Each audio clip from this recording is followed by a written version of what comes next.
Hey guys, Josh here with Real Dead. And today I'm going to be bringing you a movie review. Just got out of Beetlejuice. And I'm just going to, so this is going to be non-spoilers, and then we'll do a little bit of spoiler talk. And I'll let you know, I'll make it plain. This is non-spoilers. So I'm going to go into the movie. It takes place, 26 years after the original. I'm a big fan of the original. I really love it. Michael Keaton as Beetlejuice is awesome, and he didn't lose a step, in my opinion. Michael Keaton got right back into the role of Beetlejuice. He did a great job. Loved it every time he was on the screen. I think we could have used a little bit more of him? Sure, because I like the character. But I thought it was great because every time you're on screen, you're just like, what is he doing next? Like, you just want to know, what is he going to say? I thought the effects were really good. I thought the practical effects were good. Makeup, all that stuff. They handled the Charles Dietz stuff very well, because the actor that played that is, disgraced. For issues that I won't get into here, but they did handle that well. They handled that character well in this movie, I felt like. Everybody did a great job. Jenna Ortega, she gave a solid performance. She did her Jenna Ortega thing. I mean, that's what I would say. I really liked her in the Scream movies. She was really good in this, but it's kind of like I feel like she's kind of getting typecast at this point, where it's kind of the same kind of character, but I like it still, and she's still really good. And I do want her to branch out, because like when she was in X, I really liked her character in that. I mean, she was okay. She wasn't, but like the type of character she played was a little bit different. So I would say, yeah, maybe she should branch out into some other type films.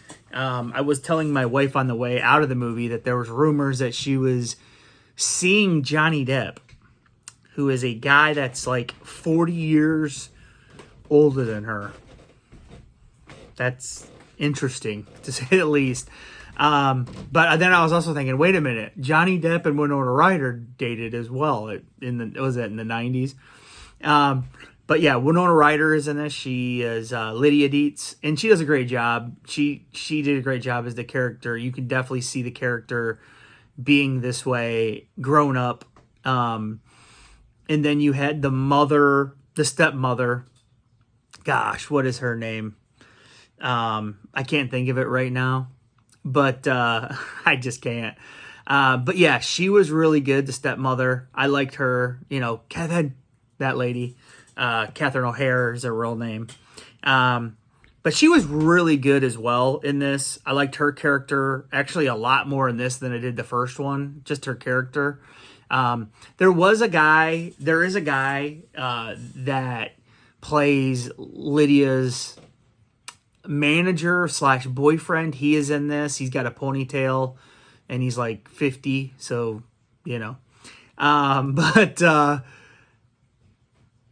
what else? Who else is in this? William Dafoe is in this. He's really good in this, and I like his character. You have a character that plays Beetlejuice's ex-wife in this, and yeah, she was good too. I thought she was fine. But I will say, I do have a problem with the movie is I felt like they tried to fit way too much stuff into this movie. That was an issue. And so, like, the characters didn't get a lot of time. Like, they probably could have saved something for if they do a third one, which I hope they do. It only makes sense. The first one's called Beetlejuice. Second one's called Beetlejuice. And the third one would be Beetlejuice. Obviously, I think it would be okay. And I just think, man, there was a lot of storylines going on in this, and some that I like better than others, and maybe that's why they did that many, because then you kind of had that. But I didn't think it was necessary. But overall, I really enjoyed the movie. It's one of those sequels that you're not going to say, oh, why'd they make that and ruin this? Definitely not one of those. It adds to the movie, the the legacy of the movie in a good way. And the atmosphere is awesome. It takes place around Halloween, and they nail that vibe and atmosphere, in my opinion. And yeah, I just really enjoyed it. Like I said, a couple issues with it, but for the most part, I was entertained the whole movie. And Michael Keaton, man, like I said, this is amazing for people probably like my age, at least, in there, that we got to see Michael Keaton play Batman one more time, and now we get to see Michael Keaton play Beetlejuice one more time. Awesome. I mean, what a time to be alive. But I say my rating on this one, 1 out of 10. I'll give this one an 8 out of 10, in my opinion. I liked it that much. And I think it's one that I can't wait to watch again. I love all the stuff that takes place in the afterworld. That is awesome in this movie. I love it. So it's just so intriguing, you know. So yeah, there's my thoughts. There's my non-spoiler review. And definitely check it out. Go see it. So let's get to some spoilers. Okay, spoiler. Getting a count of 5 to turn it off. 1, 2, 3, 4, 5. You've been warned. Okay, so spoilers in this. Jenna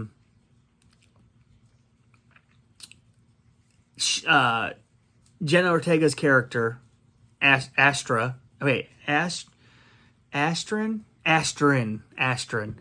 ends up meeting this boy. And I like that little story. You're like, okay, but you don't get a lot of time with him. Turns out he's dead.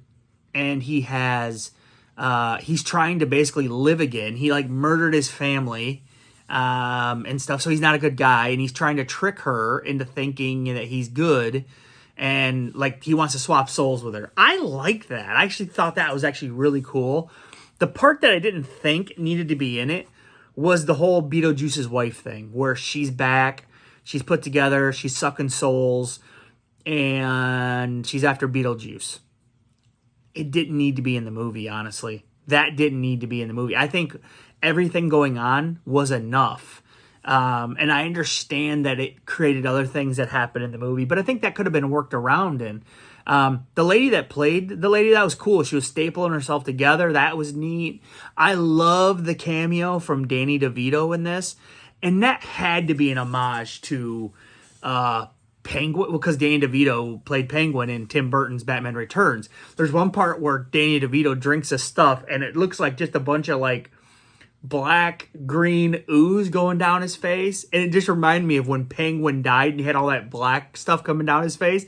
It just reminded me of that. It had to be an homage to that. I know it. I maybe not, but I think so. If anybody else thought that, let me know. But I would say definitely go see this. I like that. I thought it was great. Like I said, I think if you like the first one, you're going to like this one. But so I like that, the story about the kid trying to swap souls with her. I thought that was cool. They could have focused on that more and gave it more time to breathe, instead of rushing it, because there were so many stories going on. I think that could have been better. And like I said, take the stuff out with Beetlejuice's wife. I heard somebody say the William Dafoe stuff isn't great, but I thought he was. I liked his character. I thought it was funny. There's also this guy, all these guys with shrunken heads that work for Beetlejuice, and one of them's name is Bob, and he kind of looks like Beetlejuice, and it's funny because he wears Beetlejuice's suit and all that. The Bob character was funny in the movie. He doesn't talk, but he was definitely a comical character in the movie. You know, Beetlejuice wears, you know, his iconic striped suit. He also wears that iconic wedding suit seen here. But yeah, I thought all that was great. What else? Oh, at one point in time, I thought it was stupid. Oh, and of course, there's a big musical number at the end, which was really cool. I liked it a lot. Oh, and then you find out another spoiler, you find out that Lydia Dietz, the guy that wants to marry her, is basically just in it for the money and the fame and all this. And you kind of already know that, though. I don't think that's giving away anything, actually, even though I'm saying it's a spoiler. But, like, he's just in it for the money, but it finally comes out that he is. And so, yeah.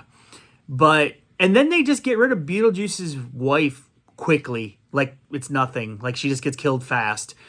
Like, that wasn't great, to be honest. But, I think this movie does so much right that I can look past some of those shortcomings. And, yeah. I might have to pop in. I think I kept it. I sold a lot of my NES games, I know you guys know. But I think I kept Beetlejuice for the NES. I might have to pop it in. I know it's horrendous, but I might have to. But, yeah, man, I'm just really looking forward to if they do a sequel to this movie, just to see what they can do, because this movie is so much Tim Burton, and I love that. Like, if you like the first one, you get more of that. So, yes. Also, Kevin, that lady, Catherine, is that her name? Catherine O'Hare? She actually dies in this and gets reunited with Charles. And so that is really cool, too. I really like that. I thought that was actually nice. And I liked her character a lot better in this than in the first movie. So that, too. What else? Any other spoilers? Beetlejuice tries to get Lydia to marry him again or whatever. And, but yeah, Michael Keaton, dude, he killed it as, the ghost with the most. People are going to be like, dude, he was awesome. So, yep. It's great. So that's all I can say. 8 out of 10, I give it. Let me know in the comments. Talk to you later. Bye.